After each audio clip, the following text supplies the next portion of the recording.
Hey, Warpugs. So, today I'm going to be asking a question, and I'm going to be giving an answer pretty quickly. Now, Tark requested something way back when in the other request center and of the Discord, and this is from Jimmy the Giant. I've never seen anything from them before, but they, like, every time I've scrolled through this massive request log, this thing keeps on popping up. I'm just looking at it like, what in the world is even this? The title of this video is WTF is Medieval MMA. And to be quite honest with you, I'm just sitting here looking at this, wondering what I'm about to step into. What weird world is this going to be? Because quite frankly, I didn't even know this was a thing. And apparently it is, and I'm not quite sure how, why, or, when this even became an actual thing. Guys, I've seen weird stuff. I've seen a guy shoot a zombie torso with a 4-bore. I've seen other people sit there and play weird... I've just seen weird stuff in my time on YouTube. But I didn't know that people sat there and engaged in competitions where they dressed in medieval armor and then beat the crap out of each other. This is probably going to be very awesome. I do not know. First time checking out Jimmy the Giant, all of his links are going to be in the description below. Please go sub to him, leave a like on this video, comment.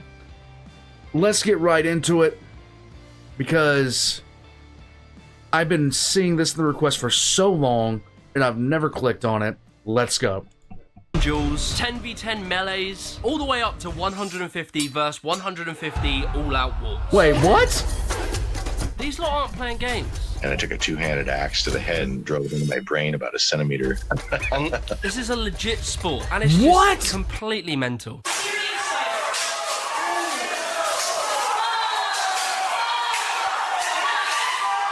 And this seemingly hyper-niche sport is... What the hell? What the hell am I looking at? What is this? Grown into these international championships that are hosted in these incredible historic castles. And in today's video, we will explore how the hell this all happened. Now, I've got to come clean. This video actually came about as kind of an accident. Originally, I was planning to make a video on LARPing. It was going to be funny, a little bit playful, and then, well, I stumbled across this one video. LARPing is either one of two things. It's hilariously fun or absolutely notoriously cringe. There was a LARPing group that was nearby me at one point, and I went to 2 events.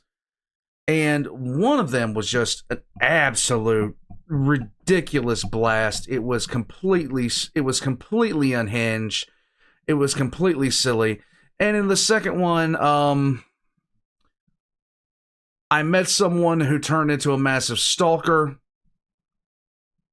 You've probably heard me joke about them on lore videos that I've done, to be honest with you. But yeah, you don't want to deal with that. It was so messed up. I've never been back to another one. I don't know if I'd ever go to another one. I used to be in shape back then. Now I'm just a fat ass. That's how it goes, my guys. But yeah, let's go. Video titled "The Hardest KO at M1 Medieval."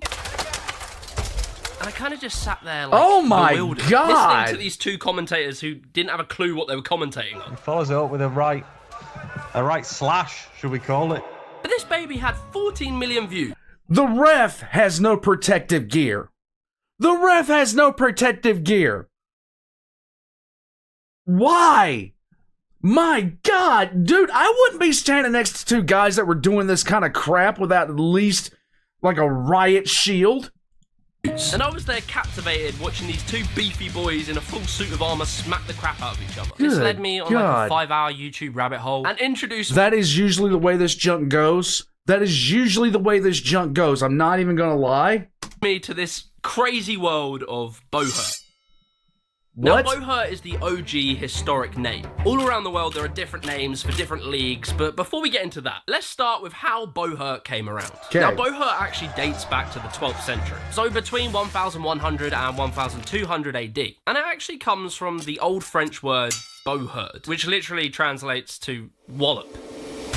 You see, during the medieval period, tournament fighting was super popular. Basically, when these knights weren't risking their lives in wars, they would instead risk their lives in tournament fights, just for fun. These tournament fights served as a place to, like, practice strategy, up your fighting techers, and test out weapons. Just picture, like, the duel arena in RuneScape. But you see, there was a problem, because people kept dying. This tends to happen when you're using melee weapons in close quarters combat trying to bludgeon each other to death. It's not surprising. What? Which, if you're trying to have a really powerful army, it's a little bit counterintuitive to kill them in play fights. So many years and many dead knights later, someone would have the genius idea of saying, guys, how about we just blunten the weapons so people don't die as much? That makes sense. Bohurt would become a massive sport, where the best knights would travel from tournament to tournament, fighting. And if you were pretty nice with the blade, you could make a small fortune. And very likely, a lord would see how good you were and kind of sign you up as his protection, which would give you a secure future. So basically, it was just a more bloody version of university. Knights in this era were like super soldiers. You would have these famous knights who would be feared all around the world. You would have a man like Godfrey of Boulogne, the Scottish William Wallace, and a good old English boy called William Marshall. But you see, this era of Bohurt would eventually come to an end. It would last between the 1200s to the 1340s, but then it officially came to its end in 1342. He's not lying about how knights were universally feared. I mean, when the knights took to the field, a knight was built just completely different than anybody else around him. His entire life was built around martial prowess. And the armor that they employed, as well as the weapons they employed, were just leagues ahead of anything else that, you know, your common foot soldier is going to put on. So when a knight entered the battlefield, it was a walking tank who had trained to be in that armor for literally ever. It's why, like, one of the weapons that was, like, one of the only weapons that's ever been considered heresy by the Catholic Church was the crossbow. And the reason being is that a peasant could train to use a crossbow in under 2 minutes and fire a shot that takes out a knight who has spent their entire life training for martial combat. Basically, because all of the kings and the lords that kind of governed the sport, they were always bickering at each other about the rules or, like, the terms for the tournament. And eventually, at this event in 1342, they came to the conclusion that enough was enough, because they didn't really know why they were doing this. Like, knights were still dying, and they were spending a lot of money and resource on these fights, all of which were probably better used for the actual wars that were happening at the time. So the sport of Bohurt died. Unfortunately, Bohurt would lie dormant for centuries. That was until the 90s, when a couple of Ruskies came along. Before we go any further... Of course it was the Russians. Of course it was the Russians. I had a feeling this had its origins in Eastern Europe. Like, I saw the other day, these two guys standing across from a mat, staring at each other, and they were just slapping the crap out of each other. And I was like, this has got to be a Russian thing. Because there's no way that this is not a Russian thing. Two dudes in Eastern Siberia came up with this when they got so drunk off vodka, they were blitzed out of their gourd. This is what came about. And I'm just, come on, man. Just no doubt. However, today's video is brought to you by Soul App. Soul is a fast-growing new social media app designed to connect you with like-minded people with similar interests. The Soul App's algorithm is designed to create like a kind of social playground around the things that you love. Be that sports, gaming, music, whatever. For instance, say you like skateboarding or parkour. You can connect with people about that and play a role in building the community around your interests. By clicking the Explore tab, you can type the name of the thing that you're interested in and explore all of the content for that. And on top of just looking at content, you can also share your own. Some of the interesting functions are things like Planet, where the algorithm will find people with like similar interests to you, connect you with them, and show you their content. This is a great way of discovering new ideas that can inspire you with your hobby. There is also the Soul Quiz. That is like a brief MTBI personality test. You do that and then the algorithm can find like an obscure interest that you might never have heard of that actually suits you perfectly, and it will recommend it to you. Be sure. You see, I have something for this, and it's called the Warpokes community. You guys literally throw stuff at me that I've never seen before, and what do you know? I love half of it. Let's go. To go to the links below to download. The other half is cringe, and it's usually referred to me by Prophet. Download the Soul app for free now. Anyway, back to the video. They would put on these big festivals and like celebrate medieval history. And in Russia, Ukraine, Belarus, all these kind of countries, they were very popular. And at the same time, in the rest of the world, reenactment groups were popping up more and more commonly known as LARPing groups. Medieval times is the thing. If you've never been to a medieval times, it's fun. Lightning bolt! Lightning bolt! Sleep! Lightning bolt! Lightning bolt! Sleep! Which is a term that is definitely slightly scoffed at. But regardless, over in America, one of the main organizers for LARPing was the SCA. They have this one event called the Pensic War that literally sees like 10,000 plus people. Pensic and the war itself actually has its own lore built into it. They've basically reimagined America as if it was like a medieval country, split up into factions, they go to war, and if you win the Pensic War. And you know, to me, as a big nerd, that sounds really cool. But that does to most sound people, fun. It doesn't. It sounds like nerds running around and slapping each other with polystyrene sticks. Look, D&D was a nerd thing. It was only a nerd thing for the longest time, and then all of a sudden it wasn't a nerd thing. Gaming was a nerd thing for the longest time, then all of a sudden it wasn't a nerd thing. When this thing gets the right person to pay attention to it, like, I mean the right person to pay attention to it, suddenly everybody's going to be doing it. Killing blow 2, killing blow 3. You see, over time, the LARPing community developed a hunger for legit medieval combat. And from this was birthed Historic Medieval Combat, otherwise known as HMB. Over in Europe, the HMBIA is like the main official organizer, and it is the original, like the founding league. And in 2005, they would host their first event, being the European Championship in Ukraine. And at this time, there was just 2 events. There was sword versus sword and sword and shield. These fighters or knights would literally fight each other with real weapons in a real suit of armor, and would score points based on a marking criteria. But this was early days in the sport, so the rules were still kind of being made up. And it would take until 2009 for the very first Battle of the Nations. Battle of the Nations, or BOTN, is an international historic medieval combat world championship. This is the World Cup of medieval combat. And for this first event, they went all out. They hired out this place called the Koitin Fortress in Ukraine. Looking at this place, it's insane. It looks amazing. I can just picture a load of noobs running around in an iron helmet, spamming buying GF.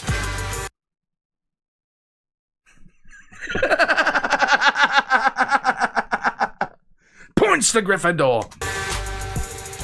Anyway, at this first event, 4 countries took part, being the Ukraine, Belarus, Poland, and Russia. And this very first event saw around 100 fighters, who would take part in just 3 different events. The 1v1 duel, 5v5 group battles, and an all-out 25 versus 25 clan war. And after the intense battle was over, and the last sword fell, one nation would emerge victorious. Mother Russia. Now, as I was saying, this event wasn't a reenactment. They weren't using foam weapons. This was a full combat sport. Real weapons, real armor, a full rule set that all the nations were competing under. Only a Russian would be like, you know what? Remember that thing that we used to do where we charge each other wearing armor and try to hit each other over the head with battle axes hard enough to decapitate each other? Wouldn't that be fun to do now? And they were just beating the crap out of each other. Like, people would get hurt. Being stretchered off the battlefield, it wasn't uncommon. But as word spread of this event, more and more nations wanted to compete to claim the title. And so nations would put forward a team. A team had to consist of at least 8 people, up to a maximum of 50. And to get on one of these teams, you'd need to do well in your national competitions. And as I was mentioning, a lot of these competitions are held at like historic sites. And there's a really heavy emphasis towards historical accuracy. So like, effectively, you can use whatever armor and weapon you want, providing you can whip out some historic paperwork to prove that it was around in the era. But over time, they would start to get quite lenient as to what countries can compete, because obviously medieval Europe is Europe. But alas, they let some Canadians in from Quebec in 2011. No. This is before the Geneva Convention. This time period is before the Geneva Convention. You don't want this. And America came in at 2012. It is quite funny seeing like American and Canadian flags on medieval armor. By 2013, BOTN had grown from the original 4 teams that competed, with over 22 different teams with about 400 fighters total. But you see, something behind the scenes was happening, and a fair few people were getting pretty unhappy. The Russians were completely dominating the sport, and they still are. But allegedly, a very wealthy Russian oligarch is like the financial backer for the sport. And there have been allegations of corruption and cheating. Like, for instance, the... Really? Who would have thought that would have came from Russia? Who would have thunk it? Americans were told that they're not allowed to wear their footwear that they had bought in from America pretty much the moment they left America, which, yeah, is kind of a dick move. But you see, there was never any, like, hard evidence to prove that Russia were cheating. That was until one day when one of the Russian organizers were caught on camera, basically holding up a fighter as he was going to fall to the ground, so kind of keeping him in the game. And when this footage got out there, well, everyone kind of kicked off. The Americans went off and created what is called the IMCF. But we'll get more into what they do in a moment. Despite all the allegations of corruptions, the Russians are definitely on top of this sport, and they've completely cleaned up their act since 2013. And their fighters have become like legends of the sport. You've got Sergey Yukolov, who is an absolute beast. From BOTN 2011 to 2014, Sergey was the reigning champion of 1v1 duels. His reign would come to an end in 2015 in Prague, where a man by the name of Yevgeny Lapig beat Sergey and become the champion. And this title of like world champion has passed between very few hands over the years. The other person is Alexei Petrick, who took the title in 2016 and has held it ever since. You see, this was all well and good, but in 2015, everything would change. With the introduction of what is known as pro fights. What? Pro fights is also often referred to as medieval MMA. Basically allowing for like punching, kicking, takedowns, and all kinds of things. I gotta be honest, to me, this is the most exciting one to watch, because it's just like unrestrained combat. You can just do what you want. The best fighter wins. I'm not sure...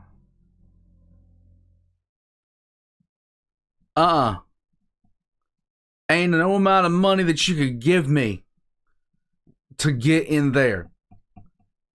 The sheer unrestrained amount of hell no radiating from this as it relates to me, no. Sure exactly how the pro fight thing came about, but one of the very early events was hosted by M1, which is like the Russian UFC. It's a massive MMA company. They partnered up with HMBIA to host what was intended to be just like a gimmick event, like a halftime show between the fights, just to give the audience something to watch. But it ended up being super popular and getting millions and millions of views online. In 2018, BOTN would pick up pro fights and start introducing them to their event, with the fights kind of split into like weight categories. I just can't get over these events. There's just something about it. It's both hilarious and incredibly impressive at the same time. Each fighter's corner has a blacksmith and a potions trader. Dude, like, I don't want to mess with an MMA fighter. I want to mess with these guys far less. Like, just no. They're dude. No! What in the hell is wrong with Russians? I want to see a fair fight. No spells, no summons. When your father raised you to be a crusader, but you wanted to be an MMA fighter. I think it was these M1 fights that really popped off medieval combat online. For me, it's like the juxtaposition of seeing these warriors in full metal armor from the medieval period being thrown into like a modern, professional-looking MMA ring with commentators who are clueless. What do you think we're going to see in this fight? I have no idea, Darren. The old image of like nerdy LARPers smacking each other with plastic sticks and casting RuneScape spells was gone. There is just no way that you could honestly watch one of these fights and then call it late. On top of that, just imagine what these fighters are going through. Like, broad summer's day, you're boiling hot, you're wearing 3 to 4 stone worth of armor. Underneath that, you've got like a thick protective layer that would leave you sweating like a pig, all whilst having like 1 inch of visibility. Like, if you can imagine, that is all you can see. As well, your helmet is restricting the oxygen to your head, so you're like suffocating, all the while getting twatted around the head with like metal axes and swords. Oh my and, like, god! If it isn't obvious, getting hit by these weapons. Like, they're legitimately taking sledgehammers to skulls and it's legal. Bruh, no. What the hell is wrong with Russians?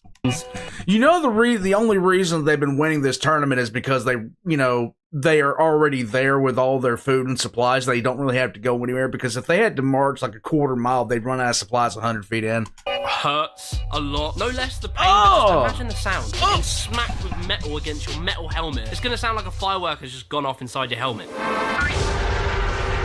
And people do get hurt. Like, break bones, get concussions, you get bloodied up. Like, it's legit. But like, obviously there are a lot of rules and regulations to keep it safe, at least relatively safe compared to other combat sports. Like, you can't go into one of these fights after just coming back from the blacksmith who sharpened up your new fresh shiv. Weapons do have to be blunted, and they check rigorously on the length, the weight, the sharpness, etc. As good. Even so, my God, what in the absolute hell is wrong with you if you want to go do this? well, the armor. Or what do you, like, seriously, what do you have to prove? My God.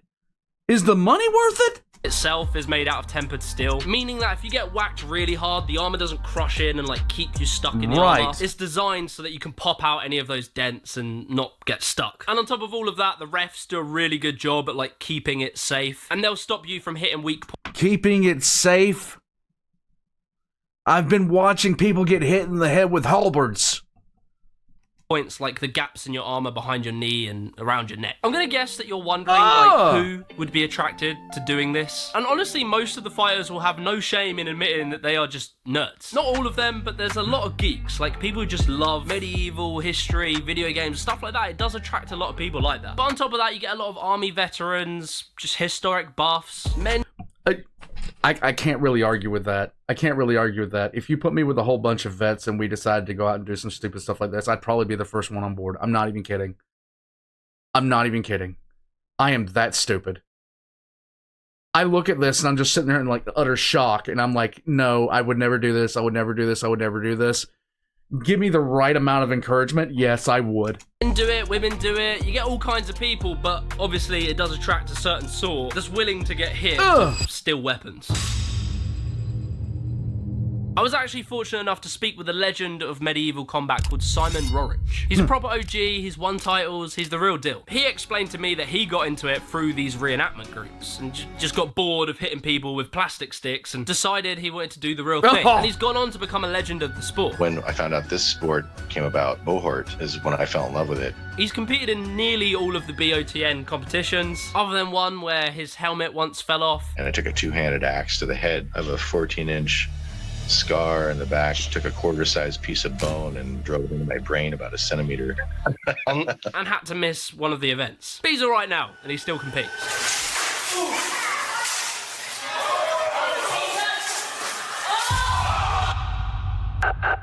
But Simon actually makes a living off of Bohort. He's a national champion, he gets flown around the world to go to all of these different events. The companies sponsor him with armor and weapons, and regional teams will invite him out to do seminars. Or as they call them, Simonars. But as far as professionality is concerned, there are very few professionals. Yukonov, who I mentioned earlier, makes a living. Martin Voskilis, or something like that. These guys are a tiny minority. And despite what it looks, it isn't actually just a sport that's for the boys. Like, you do get girls that take part in this as well. There's one lady called...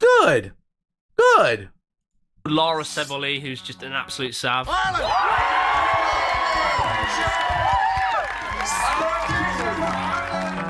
But yeah, professionals, it's rare. There is more money out in Russia due to the fact that they have these big financial backers, but in America and the rest of Europe, yeah, it's not common that people make money doing this. The Russians are hands down the best. They win nearly all of the big national events, and at BOTN they hold an insane 61 gold medals. But, you know, the UK, we have a good few fighters as well, and in recent years we've been doing better and better. There's a guy called Lucas Cowell and Daniel Winter who, you know, they're out here repping the UK. Lucas Cowell.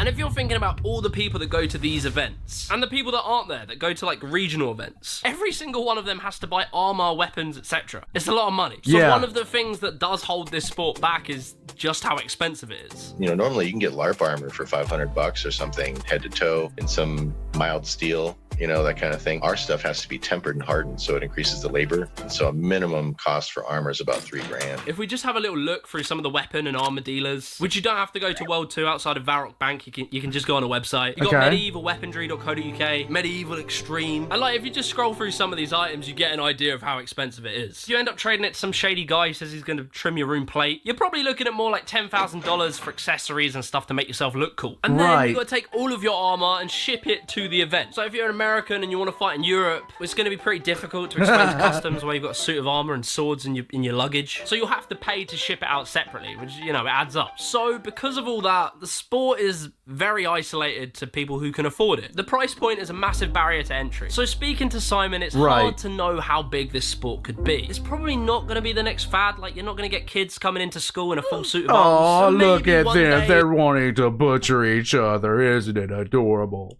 It'll make just enough money to support a few very top-level athletes into being professionals. The US may one day have like an M1 medieval kind of league. Big Renaissance fairs might hire these people. It's violent in a way that they've never seen, so we have a unique way to entertain people. New combat games like Capture the Flag and stuff like that they're testing at the moment, they might attract more viewers. There's no betting regulation on combat sports using weapons. There's nothing here in the United States. Like, the first person to ever, like, with some money to back it, to like get into Vegas is gonna make a bunch of money. But, you know, all in all, as like a Lord of the Rings fan and RuneScape junkie, I love seeing this. This is awesome. This is the kind of things that humans do best, which is just finding obscure hobbies and sports, putting on big events, people go to watch it. It's great. I love to see it. And personally, I really want to go to like a big UK festival for this thing. I'd love to go to some medieval thing and see people doing this. But every single website is just terribly made. I nearly threw my laptop out the window just trying to book a ticket, so please sort that out. I'd love to hear what you guys think about this sport in the comments below. Anyway, if you enjoyed that video, be sure to leave a like and subscribe to the channel. I've got new merch out now on JimmyTheGiant.co.uk. You can massively support me by picking something up there, donating to me on Patreon, or using the sponsor link below. Peace. Okay. First off, this is... I don't know why I didn't take a look at this sooner, because my God. Secondly, I said about 1,000 times I wouldn't do this, but God only knows. I would. I definitely would. Because I'm that psychotic. I'm that stupid. My wife would be sitting there just shaking her head from the sidelines, watching me get brained in the skull by a battle axe. Guys, look. There are certain things that just transition through time. And one of the first things is, if you want to see something strange, brutal, violent, and just senseless, Russia's gonna do it first, okay? This thing, honestly, is so interesting to look at. The spectacle is there. All it would take is the right person to give it attention. The right person to look at it, and the right person to start backing it, and it would explode. It would quite literally explode. Look at UFC. Back in the day, I remember when the UFC mixed martial arts wasn't even a thing. Was not even a thing. And then Forrest Griffin one day got into a fight. Like, he was part of a group that went through a training program. It was kind of a televised thing, and he was part of the finals of this training program. And he got in the ring, and he started fighting this dude. And I remember people, taking a little bit of interest in it. But people started calling me, asking if I was watching the Forrest Griffin fight, because this guy was just in the ring, brawling his brains out, trying to win this fight for a chance for a UFC contract. When UFC barely had any attention at all. It just barely had any attention. And now UFC is a household name. UFC is a household name because one day the right person came along and just everybody needed to see more of it. I remember when you would be seeing 300-pound guys fight 125-pound fighters because they had no weight classes in UFC. Royce Gracie, everything else like that. That's what this needs. That's what this needs. It needs that singular spark to make it into a worldwide thing. Because now everyone knows what the UFC is, unless you're in Russia. And then you know what Pride is. That's pretty much it. Warpugs, this, again, was Jimmy the Giant. And I'm going to have all of his links in the description down below. Go give him a subscribe. Subscribe to this channel if you haven't already. Hit the like button. And guys, if you'd like to become a channel member or join the Patreon, go ahead. I have early access for everybody involved. I will see you guys next time. This was well worth the wait to check out. Because my God, was it amazing. Excellent, excellent, excellent. I will catch you guys next time.